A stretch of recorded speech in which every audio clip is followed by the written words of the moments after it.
कहीं आप और आपका परिवार डेयरी प्रोडक्ट्स के नाम पर जहर तो नहीं खा रहे हैं? मैं यह सवाल क्यों पूछ रहा हूं? यह जानने के लिए आप अपनी स्क्रीन पर इन तस्वीरों और खबरों को देख सकते हैं। अब आप इस सवाल को कुछ हद तक समझ पा रहे होंगे। देश के अलग अलग हिस्सों के कई लोग आपकी और हमारी सेहत के साथ आए दिन खिलवाड़ कर रहे हैं। यह खिलवाड़ कभी नकली पनीर के नाम पर तो कभी नकली खोए और दूध के नाम पर हो रहा है। पनीर, दूध, खोया ये सब डेयरी प्रोडक्ट्स हैं और प्रोडक्ट्स में होने वाली मिलावट के बारे में तो हम बरसों से सुनते आ रहे हैं कि फला अंकल तो दूध में पानी मिलाते हैं। मगर जिस मिलावट की तस्वीरें आपकी स्क्रीन पर हैं वो सिर्फ दूध में पानी मिलाने तक सीमित नहीं है, बल्कि बड़े स्तर पर कई मिल्क प्लांट्स में नकली दूध पनीर तैयार किया जा रहा है। कभी ये सिंथेटिक प्रोडक्ट्स से बनाए जाते हैं, कभी इनमें केमिकल मिलाए जाते हैं, ऐसे केमिकल्स जो हमारी सेहत के लिए इतने खतरनाक होते हैं कि वो जहर का काम करते हैं। और मिलावट या नकली सामान सिर्फ वो नहीं है जो हम खाते पीते हैं, बल्कि मिलावट करने का ये धंधा इतना बढ़ चुका है कि एसिडिटी दूर करने वाला इनो और खाने से पहले मुंह साफ करने के लिए इस्तेमाल किया जाने वाला टूथपेस्ट भी नकली बनाया जा रहा है। फूड सेफ्टी और स्टैंडर्ड्स अथॉरिटी ऑफ इंडिया यानी फसाई और अलग अलग शहरों का प्रशासन आए दिन ऐसे गिरोहों का पर्दाफाश कर रहा है, उन्हें हिरासत में ले रहा है, उनकी फैक्ट्रियों को सील किया जा रहा है। मगर हैरान करने वाली बात यह है कि मिलावटखोरों ने जहर में भी मिलावट करनी शुरू कर दी है। जो सिगरेट पहले ही जहर है उसमें मिलावट कर उसे और जहरीला बनाया जा रहा है। तो आज खबरगांव समाचार में बात इसी मुद्दे पर करेंगे, जो आपकी हमारी रोजमर्रा की जिंदगी का इतना अहम हिस्सा है कि उस पर बात करने को लोग छोटी बात समझते हैं। लेकिन अगर वही प्रोडक्ट्स जो हमारी रोजमर्रा की जिंदगी का हिस्सा है अगर जहर बन जाएं तो हमारे लिए क्या सेफ रह जाएगा, और इस पर बात करना जरूरी है। आज के इस एपिसोड में आपको उन खबरों के बारे में तो बताएंगे ही जिनमें मिलावटी और नकली प्रोडक्ट्स को सीज किया गया है, साथ ही आपको उन गिरोहों के बारे में भी बताएंगे जो ये नकली सामान बना रहे हैं।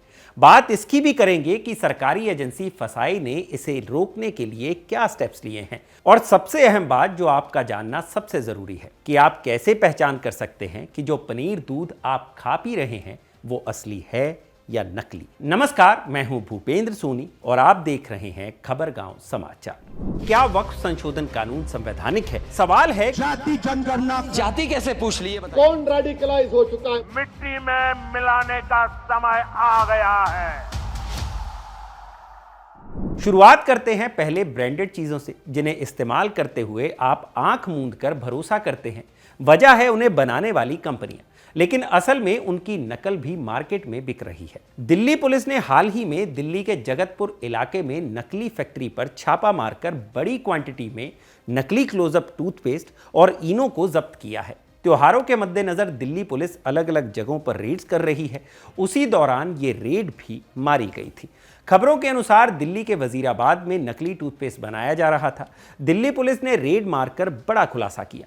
उसी मकान के दूसरे हिस्से में नकली इनो बनाने की फैक्ट्री भी चल रही थी। पुलिस इसके बारे में भी जांच कर रही है कि इन फर्जी प्रोडक्ट्स की सप्लाई कहां-कहां होती थी। खबरों के मुताबिक नकली इनो और टूथपेस्ट का पर्दाफाश अगस्त 2025 में भी हुआ था। अगस्त 2025 में दिल्ली पुलिस की क्राइम ब्रांच को ब्रांडेड कंपनियों से शिकायतें मिली थी कि उनके प्रोडक्ट्स की नकली कॉपी बाजार में घूम रही है। टिप के आधार पर पुलिस ने दिल्ली के कई इलाकों जैसे विजय विहार, रोहिणी, कश्मीरी गेट, माजरी, कराला गांव में छापे मारे थे। इस दौरान जो सामान जब्त किया गया उसमें 1 लाख से ज्यादा नकली इनो स्टिकर्स और सैशे मिले। 3800 नकली सेंसोडाइन टूथपेस्ट की ट्यूब्स मिली। 2550 नकली गोल्ड फ्लैग सिगरेट के पैकेट्स भी मिले। इस पूरे सामान की कुल कीमत लगभग 30 लाख रुपए थी। अब यहां आपका यह जानना भी जरूरी है कि इनो और टूथपेस्ट में मिलावट आखिर होती कैसे है। वजीराबाद की जिस फैक्ट्री में छापा पड़ा है वहां रैंडम पाउडर्स पड़े मिले थे। इनो में जब मिलावट की जाती है तो वो केमिकल्स इस्तेमाल नहीं किए जाते हैं जो असली इनो में होते हैं, जो एसिडिटी से आराम दिलाने का काम करते हैं, बल्कि नकली इनो में खराब क्वालिटी का रैंडम पाउडर मिलाया जाता है। ऐसा ही सेंसोडाइन या कोलगेट जैसे टूथपेस्ट में मिलावट के वक्त भी किया जाता है। एक मामला गुजरात का भी है। यहाँ कच्छ जिले के कपुष्टी इलाके में एक फैक्ट्री पर छापा मारा गया जहां नकली कोलगेट टूथपेस्ट तैयार किया जा रहा था। इसमें 4 आरोपियों को गिरफ्तार किया गया है और लाखों रुपए के नकली सामान को जब्त भी किया गया। पुलिस जब उस फैक्ट्री में पहुंची तो वहां प्रोडक्शन लाइन पर टूथपेस्ट के ट्यूब्स, पैकेट और लेबलिंग सब कुछ ऐसा था जैसे असली कोलगेट हो, लेकिन इंग्रेडिएंट्स की जांच की गई तो उसके रंग और खुशबू से पता चला कि मिलावट की जा रही है, जिसके बाद दवाओं और उपभोक्ता संरक्षण कानून के तहत आरोपियों पर फ्रॉड, कॉपीराइट उल्लंघन और यूजर्स के स्वास्थ्य को खतरे में डालने की धाराएं लगाई गई हैं। यहां यह भी जान लेते हैं कि नकली प्रोडक्ट्स आपके स्वास्थ्य को कैसे प्रभावित करते हैं। एक्सपर्ट्स का कहना है कि नकली एंटासिड जैसे नकली इनो में हानिकारक केमिकल या उनकी गलत क्वांटिटी हो सकती है, जिससे पेट में जलन, एसिडिटी, रिफ्लक्स या एलर्जी हो सकती है। नकली टूथपेस्ट में जहरीले पदार्थ या खुरदरे कण हो सकते हैं जो दांतों और मसूड़ों को नुकसान पहुंचा सकते हैं। नकली सिगरेट की बात करें तो उसमें अनसेफ और खराब क्वालिटी का तंबाकू मिला हुआ हो सकता है, जिससे सांस की समस्याएं, दिल की बीमारी और बाकी लॉन्ग टर्म बीमारियों का खतरा बढ़ सकता है। इसके अलावा कैंसर भी हो सकता है। खैर, ये तो हुई इनो और टूथपेस्ट की बात, लेकिन डेयरी प्रोडक्ट्स का हाल तो उससे भी ज्यादा खराब है। त्योहारों का सीजन है तो लोग मिठाइयों के लिए खोया और पनीर बड़ी क्वांटिटी में खरीदते हैं। उत्तर प्रदेश के बुलंदशहर में फूड डिपार्टमेंट की टीम ने 20 क्विंटल नकली दूध बरामद किया है। यह दूध केमिकल से बनाया जा रहा था। उत्तर प्रदेश के ही गोरखपुर में 200 किलो नकली मिठाइयां भी बरामद की गई हैं। इन दोनों मामलों में फूड इंस्पेक्टर के बयान भी आए हैं। उन्होंने क्या कहा है, आप भी सुनिए। दीपावली का पर्व नज़दीक है जैसा आपने बताया, और इस त्योहारों पे मिलावट में काफ़ी वृद्धि हो जाती है क्योंकि डिमांड बढ़ जाती है, तो लोग सस्ती मिठाइयाँ और कलर इत्यादि चीज़ें जो है इसका प्रयोग करने लगते हैं। तो इसके लिए हमें शासन से निर्देश मिले हैं कि इस पे जो है टीमें गठित करके कार्रवाइयाँ की जाएँ। तो हमने 3 टीमें गठित की हैं और ये सुबह से लेकर शाम तक इसमें छापेमारी हो रही है, खास करके उन जगह पे जो निर्माण इकाइयाँ हैं। इसके साथ साथ मार्केट में हम लोग जो छोटे दुकानदार हैं वहाँ से जब्ती कर रहे हैं। अगर कोई ऐसी चीज़ पाई जाती है तो अपने लैब से टेस्ट करा रहे हैं। अगर उसकी गुणवत्ता खराब है तो उसको जब्त कर रहे हैं और उनको नोटिस जारी कर रहे हैं। और जो निर्माण इकाइयाँ हैं वहाँ पे सीजर करके बड़ी मात्रा में या इस टाइप की जो है, जैसे आपने अभी परसों देखा था कि 850 किलोग्राम खोया जब्त किया गया था। इसके साथ साथ अब तक हम लोग करीब 10 कुंटल मिठाई जो है नष्ट करा चुके हैं और हर दुकान पे नज़र बनाए हुए हैं। तो आम जनमानस ये सुनिश्चित करेंगे कि जो भी मिठाई मार्केट में हो वो स्वास्थ्य के लिए ठीक हो और लोगों के जो भी अगर शिकायतें कोई आती हैं तो उन पर मार्केट में चीनी मिठाइयाँ बनती हैं। जैसा ये त्योहारों पे अक्सर ये होता है कि हम लोग अपने घरों में ले जाते हैं, उसमें जो चीज़ें प्रयोग हो रही हैं वो काफ़ी खतरनाक रंग है, जैसे जो रंगीन खिलौने। तो हमारे विभाग के लोगों से गुजारिश है कि उसका प्रयोग ना करें, रंगीन जो खिलौने हैं या मिठाइयाँ हैं। और इसके साथ साथ जैसे बतासा या गट्टा इस टाइप की चीज़ें, इसमें भी ये लोग टेल्कम पाउडर ऊपर से लगा रहे हैं जिससे वो चिकना सा प्रतीत होता है। जब हाथ से छुएंगे तो वो हाथ आपका फिसलता है। तो ये जो पाउडर है वो भी कैंसरस है, तो इस चीज़ों से भी बचें। हम लोग इन जो निर्माण कर रहे हैं उनको देख रहे हैं, उनको नोटिस जारी कर रहे हैं और जहाँ भी इस चीज़ की चीज़ें मिल रही हैं उनको डिस्ट्रॉय कराया जा रहा है। देखिए, यहाँ पर ये पनीर बनाने की फैक्ट्रियाँ हैं, दो फैक्ट्रियाँ हैं, 2 सगे भाइयों की बताई जा रही हैं। तो इसमें मौके से जो इनके कारीगर मिले हैं, इनके द्वारा बताया गया दूध मौके पर है, तो दूध में से ये लोग क्रीम निकाल रहे थे। क्रीम के साथ साथ यहाँ पे जो रिफाइंड ऑयल है वो भी मिला है। कारीगर से हमने पूछताछ करी है तो उन्होंने बताया कि क्रीम निकालने के बाद उसमें हम लोग फैट के लिए रिफाइंड ऑयल मिला रहे हैं। साथ में फिर एक केमिकल से पनीर को फाड़कर, दूध को फाड़कर ये सब पनीर तैयार कर रहे थे। और ये सारा पनीर जो है आसपास गाजियाबाद, नोएडा में इनकी दुकानें हैं, वहाँ इनके द्वारा बेचा जा रहा है। कितनी मात्रा में सर यहाँ दूध मिला है और यहाँ पर जो रिफाइंड बता रहे हैं कितनी मात्रा में टोटल होगा? देखिए, लगभग 15 से 20 कुंटल के आसपास का दूध है टोटल दोनों में मिला के। और जो रिफाइंड ऑयल है वो भी 250 लीटर के आसपास का एस्टिमेट कर रहे हैं अभी हम। और इन सब की सैंपलिंग हम लोगों के द्वारा की गई है। इससे सर पनीर बनाया जा रहा था? हाँ, इससे ये सब पनीर तैयार कर रहे हैं सारी चीज़ों से। पनीर भी लगभग 100 किलो के आसपास का पनीर भी बना हुआ है। ये शायद ऐसे लग रहा है जैसे रात का पनीर बनाया हुआ है।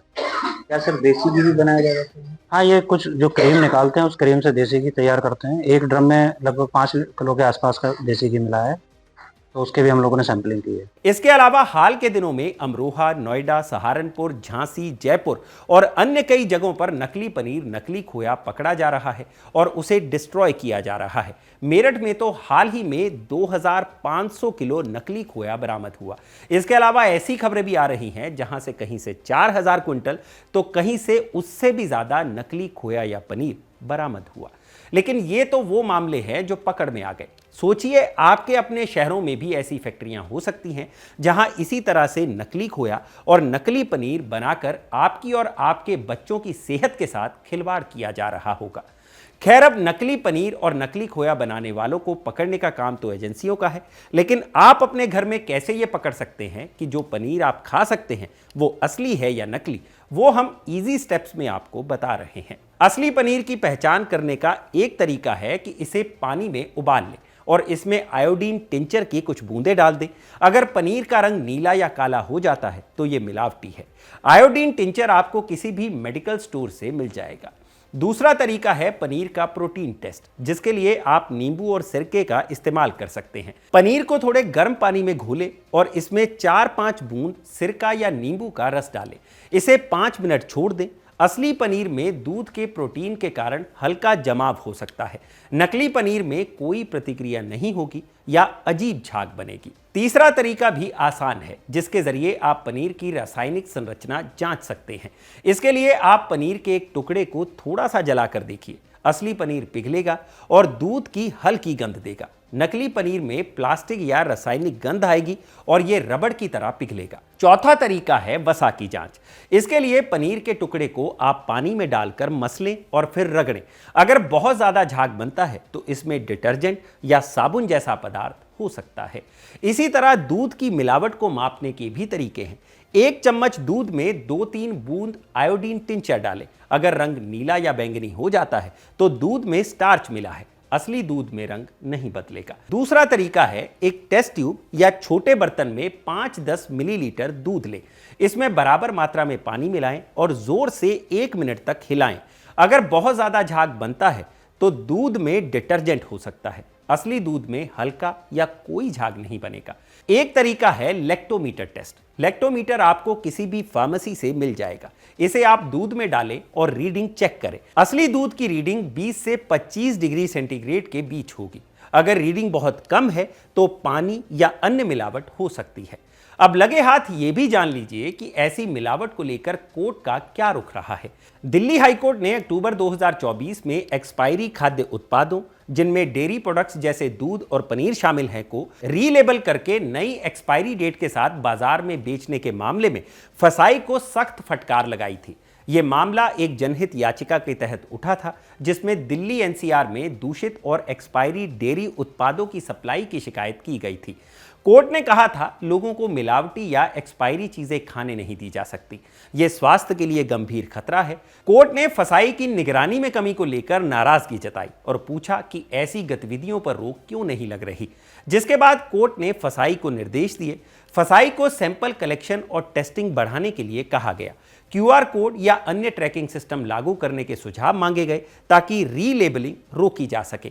कोर्ट द्वारा खाद्य सुरक्षा मानकों को और सख्त करने और नियमित निरीक्षण सुनिश्चित करने के आदेश भी दिए गए। Food safety and standard authority of India यानी फसाई भारत सरकार की एक संस्था है जो ऐसे प्रोडक्ट्स की गुणवत्ता की जांच भी करती है और सर्टिफिकेट भी देती है। फसाई ने दिसंबर 2024 में फूड प्रोडक्ट्स बनाने वालों को यह निर्देश दिया था कि वो हर 3 महीने पर यह रिपोर्ट दें कि उनके कितने प्रोडक्ट्स खराब थे और उन्होंने उसे डिस्ट्रॉय किया या नहीं। यह निर्देश उन कंपनीज पर भी लागू होने थे जो किसी प्रोडक्ट्स की लेबलिंग और पैकिंग करते हैं। लेकिन सवाल कई हैं। दूध खराब है तो क्या आप दूध पीना छोड़ देंगे या खोया और पनीर के नकली होने के डर से उसे खाना छोड़ देंगे? जाहिर है इसका जवाब है नहीं। तो आप क्या कर सकते हैं? आप सावधान रह सकते हैं। जो तरीके हमने आपको पनीर और दूध को टेस्ट करने के बताए वो आप डेली बेसिस पर आजमा सकते हैं। आपने अक्सर देखा होगा कि जो प्रोडक्ट्स आमतौर पर बेहद सस्ते मिलते हैं वो खराब भी निकलते हैं। छापेमारी में पकड़ा जाने वाला नकली खोया या नकली दूध या नकली पनीर नॉर्मल मार्केट रेट से कम दामों पर बिकता है। ऐसे उदाहरण भी हैं। तो आपको सलाह यह है कि आप भरोसेमंद दुकानों से ही खरीदें या उन्हीं से खरीदें जिनसे आप लंबे वक्त से ऐसा सामान खरीदते आ रहे हैं, जो हाइजीनिक और अच्छी क्वालिटी का सामान बेचते हैं। लेकिन यहां सिर्फ जिम्मेदारी यूजर की नहीं है बल्कि सरकारों की भी है, सरकारी एजेंसियों की भी है। क्योंकि आए दिन जब हम लगातार ऐसे नकली डेयरी प्रोडक्ट्स या नकली ब्रांडेड प्रोडक्ट्स की खबरें सुनते हैं तो सबसे पहली बात यही दिमाग में आती है कि ऐसी चीजों को आखिर कब तक रोका जाएगा, कब इन पर नकेल कसी जाएगी, जिसके बारे में सरकारी एजेंसियां मौन है। तो आपका इस विषय पर क्या सोचना है हमें ज़रूर बताइएगा और अपना और अपनों का ख्याल ज़रूर रखिए। इस वीडियो को ज़्यादा से ज़्यादा लोगों तक शेयर करिए ताकि वो भी अपने घरों में दूध पनीर की जांच कर सके और ये पता कर सके कि वो असली चीज़ खा भी रहे हैं या नहीं। आज के खबरगांव समाचार में बस इतना ही। ये समाचार लिखा था मेरे साथी सत्यम ने और इसे कैमरा के पीछे रिकॉर्ड किया है मेरे साथी अभिषेक ने। मैं हूं भूपेंद्र सोनी। देखते रहिए खबरगांव। शुक्रिया।